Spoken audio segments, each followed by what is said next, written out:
Dan juga kalau mamanya bilang dikasih ini, insya Allah sembuh, juga tidak boleh karena dia bilang insya Allah di sini sebenarnya penekanannya adalah pasti. Tapi kalau dia jawab kalau sakit ini dikasih ini mudah-mudahan itu masih boleh, itu berharap masalahnya.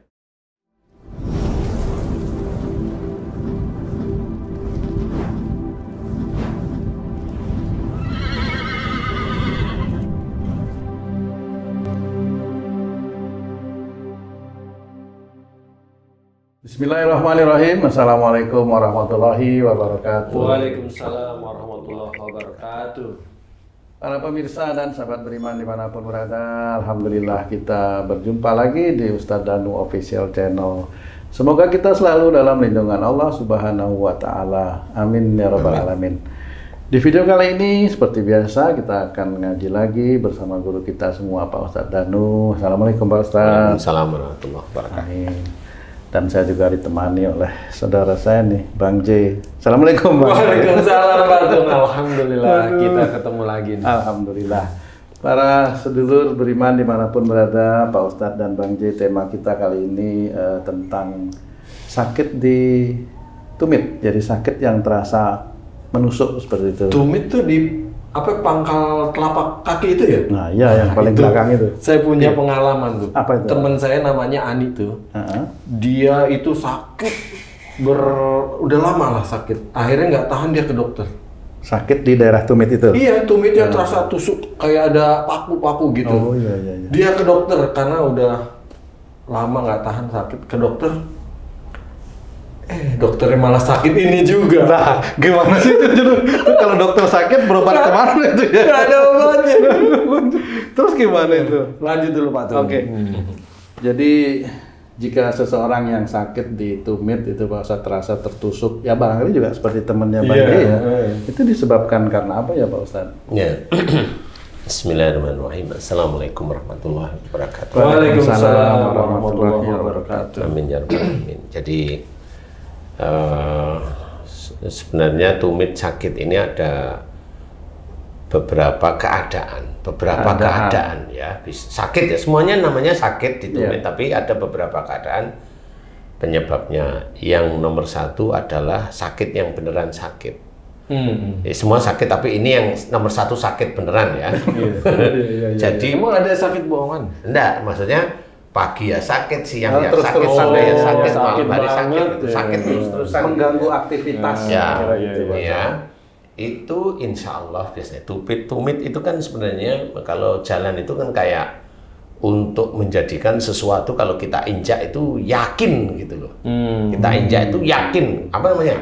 Kalau yang di bagian kaki bagian depan itu kalau kita nginjak itu kan kurang yakin aja. Jinjit itu ya, kurang mantap ya. Jadi kalau tumit itu yakin. Nah, insya Allah itu analogi saya itu dulu adalah seorang itu yang tumitnya sakit setiap saatnya, insya Allah dia punya karakter kalau marah itu jengkelnya nggak ketulungan, maksudnya masih aja kalau orang itu kayak dendam kepada seseorang, tapi ditahan tapi kan nggak keluar gitu. Nggak harus ditahan, tapi dia itu marahnya itu ada terus gitu loh. Jadi umumnya Haji itu lagi marah sama saya beneran gitu ya. Ketemu kan marah pasti ya. Kemudian nggak ketemu ya nggak, tapi Haji tetap kalau mau diingetin umumnya Tung itu ngingetin, ingat sama Pak Ustadz, langsung marah lagi gitu loh. Ingat marahnya itu ya. Ingat terhadap itu langsung marahnya keluar. Nah, insya Allah tipikal orang yang seperti itu sering tumitnya sakit. Sering tumitnya sakit kalau orang pintar itu orang sekolah maksudnya, itu biasanya bicara bahwa oh ini tulangnya nonjol gitu, tulang kakinya tumbuh gitu. Itu jengkel di keluarga apa di kerjaan? Rata-rata biasanya di keluarga dulu. Di keluarga. Ya, dilihat kalau umurnya dia masih muda di bawah 45, dia sakit itu, dia jengkelnya dengan salah satu orang tuanya. Jengkel marah yang kalau inget itu marah lagi gitu. Loh, kok bisa? Bisa aja. Saya kasih contoh umpamanya. Ini entah laki-laki, entah perempuan, anak nih. Anak nih ya. Dulunya biasa-biasa, tapi setelah tahu umpamanya ayahnya ini selingkuh. Tahu dia ayahnya selingkuh. Kan marah dia. Ustaz, judi kali Ustaz, selingkuh terus nggak enak. Oh ya. Tahu ayahnya judi. Tapi enak selingkuh ya tuh ya. Judi sama perempuan.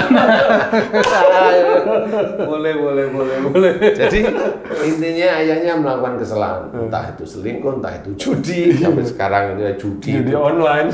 Ya. Nah, anaknya tahu kemudian marah pada orang tuanya. Walaupun nggak marah secara diomongkan lisan, tetapi dia marah di dalam dada. Pokoknya benci lihat ayahnya seperti itu. Pokoknya kalau lihat ayahnya benci aja. Karena kalau selingkuh itu kan marahnya kan kuat ya. Iya. Kalau judi itu kan nggak mau tahu biasanya anak-anak. Yang mau tahu kan ya orang-orang tertentu sebenarnya. Kalau masalah judi itu ya. Tapi kalau masalah selingkuh ini anak itu bisa benci. Kalau judi itu juga Ustaz, ada yang dibakar Ustaz. Saking keselnya Ustaz. Apanya?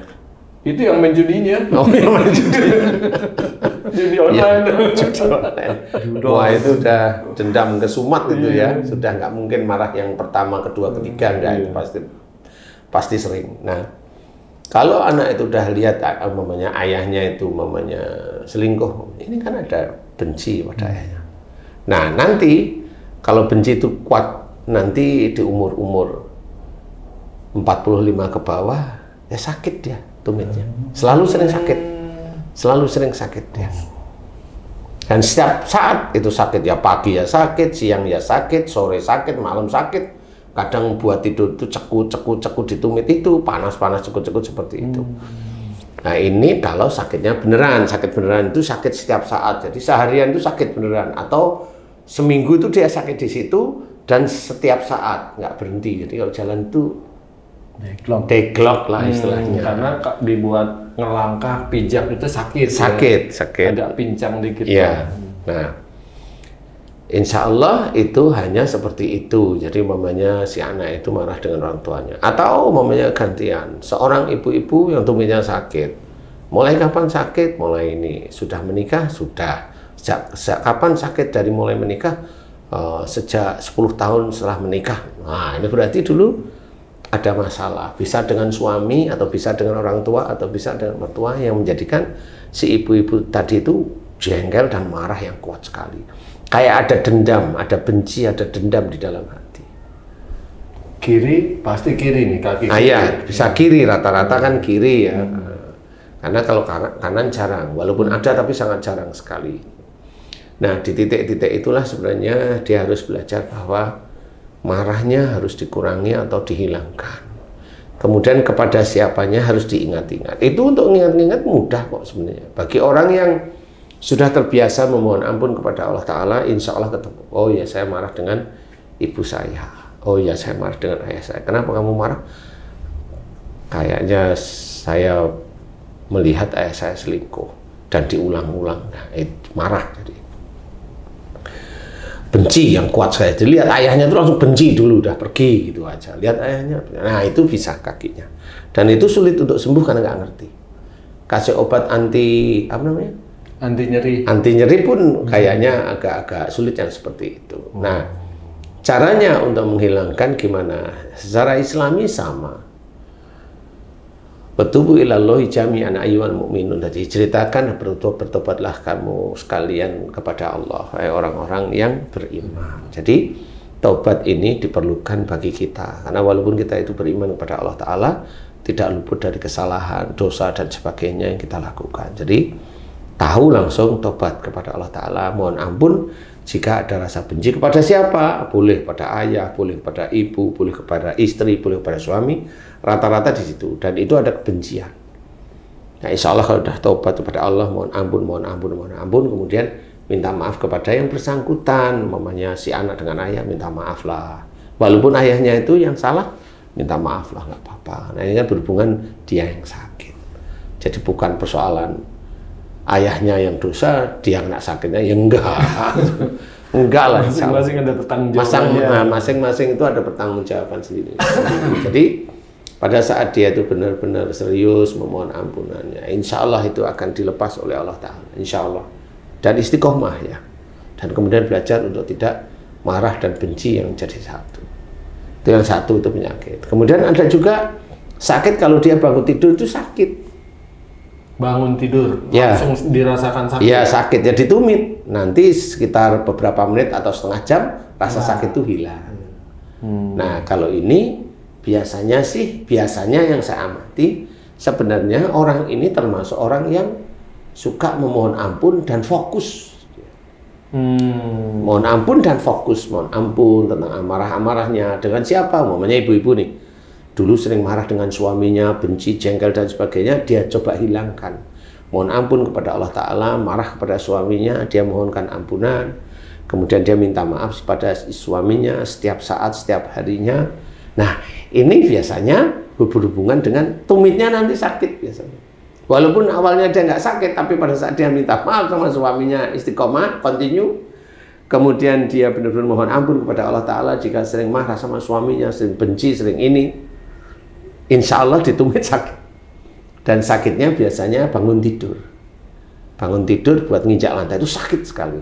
Tapi nanti beberapa menit atau setengah jam, maksimum 1 jam lah rata-rata ya, itu dia udah nyaman. Nah, berarti insya Allah itu adalah sakit dari ampunan Allah. Jadi enggak apa-apa. Sebenarnya mohon ampun lagi kemudian memuji Allah boleh. Kuncinya memuji Allah boleh. Jadi mohon ampunnya kan tiap kali dia sholat mohon ampun. Setiap hari dia minta maaf sama suaminya, umpamanya ya. Kemudian sehari-hari kalau dia nyantai memuji Allah aja atau bertasbih subhanallah seperti itu. Itu nanti menjadikan insya Allah dilancarkan jadi nggak terlalu sakit. Insya Allah seperti itu. Itu yang kedua seperti itu. Ya, Ustaz, Ustaz jelasin secara global tentang bagaimana orang yang marah ke pasangannya tuh, nah sehingga mendendam sehingga ininya sakit, tumitnya sakit. Nah kan kalau dirinci lagi ada kasus seperti ini Ustaz, seorang istri ingin mendidik anaknya cepat berhasil, cepat berhasil misalnya dalam hal agama gitu kan. Harus begini, harus keras deh gitu kan. Ya namanya mungkin ada rasa sayangnya gitu, pengen cepat anaknya ini memaksa gitu. Memaksa. Sementara si suami ini nyantai Ustaz. Jangan dipaksa, biar aja nanti juga bisa gitu kan. Nah, akhirnya si istri kesel sama si suaminya. Apakah itu juga bisa mendatangkan penyakit bisa. itu? Kalau di titik itu biasanya nanti yang sakit jempol kanan. Jempol kanan. Insya Allah ya, insya Allah ya. Sama jempol kaki atau di belakang jempol kaki. Atas bawah. Kaki kanan kalau memaksanya di titik agama ya. Itu nanti jempol di daerah jempol kaki, di daerah jempol aja. Sekeliling jempol ya. Di daerah sekeliling jempol itu. Nah itu biasanya nanti kalau udah gitu asam urat namanya.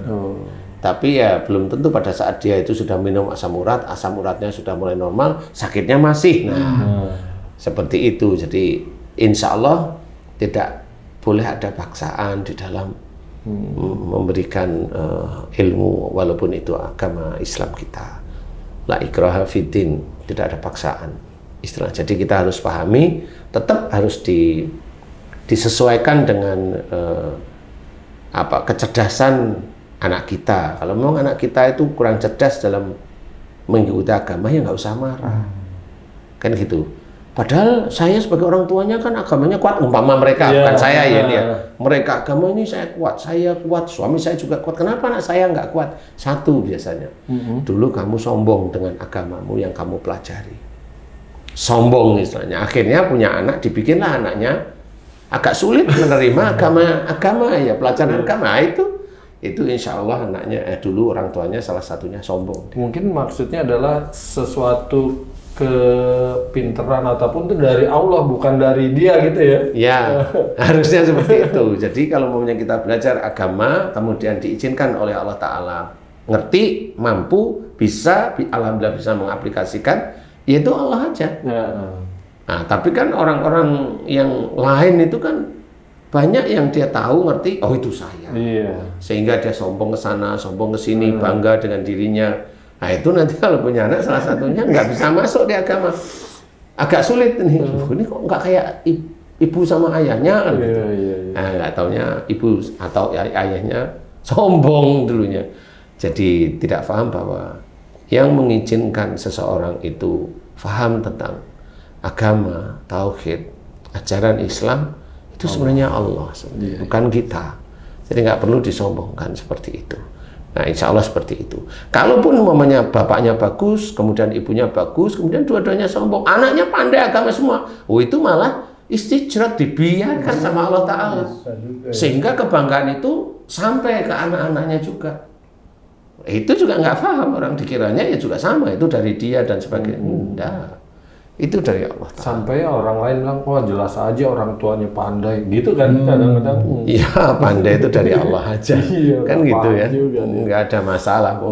Ada orang orang dulu atau orang sekarang juga masih, istilahnya orang tuanya itu buta tentang keilmuan. Dia hanya berdagang kecil-kecilan di desa, pinggir kota, tapi anaknya pandai bisa. Kenapa? Iya, banyak tuh. Dan itu kan banyak. Sering baca, sering dengar tuh seperti itu. Kisah-kisah begitu ya. Kisah-kisah seperti itu jadi banyak sekali. Jadi hal-hal seperti itu jangan merasa bahwa wah bapak ibunya pintar, anaknya pintar. Wallahualam, itu hanya Allah aja. Bisa aja memang anaknya pintar, bapak ibunya pintar, anaknya pintar semua. Oh itu istijrat bisa. Dan biasanya orang tuanya nggak paham kalau itu istijrat, kepandaian itu.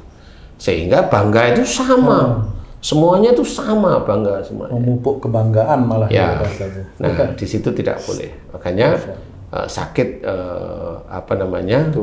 di tumit itu karena marah, kemudian ada rasa benci yang muncul terus-menerusan atau dendam yang itu mulai muncul, dan itu tidak boleh. Dalam Islam tidak boleh. Nah, itu salah satunya sama. Itu juga masuk ke ranah penyakit ain. Wah, otomatis tuh. Otomatis, karena bapaknya itu selingkuh, ain dia kena, dia tahu.